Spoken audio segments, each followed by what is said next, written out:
Hi everyone, today I'll be discussing with you 5 things to start doing for your career.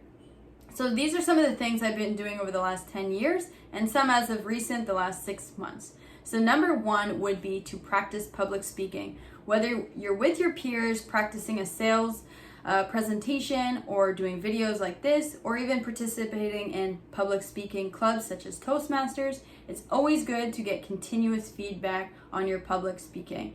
So whether you look back at previous recordings or you just ask your peers on how did it sound, what was the tone, would it sound correct to a customer, whatever it might be, if you're not asking for feedback, you can't get better. Number 2 would be to track your goals. I use a tool called Trello where I can track my weekly, monthly, and yearly goals. It's very fun to look back at the archive to see everything you have succeeded, and maybe you can even plan for 5 or 10 years on this application. Some of you like just the paper and pen, that works as well. Number 3, as of recent, is downloading something to listen to audiobooks. I use Audible. It's a great way to gain extra knowledge, read faster since you're listening, and then you actually don't need to, since you're looking at the computer all day, you don't need to look at a book, and you can kind of lie down and just listen to a book. It's awesome, actually. Number 4 would actually be to be modest.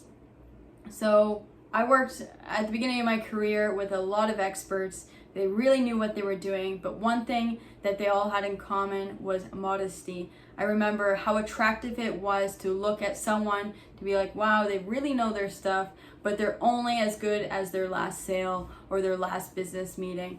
It was great because they were able to build on that success, and you could really see their knowledge growing day after day. And number 5 would be to hire a therapist or a coach. We deal with so many different solutions and challenges throughout our day, and sometimes, our colleagues don't want to hear about it, or our boss doesn't, or maybe it's always good to have a third person perspective.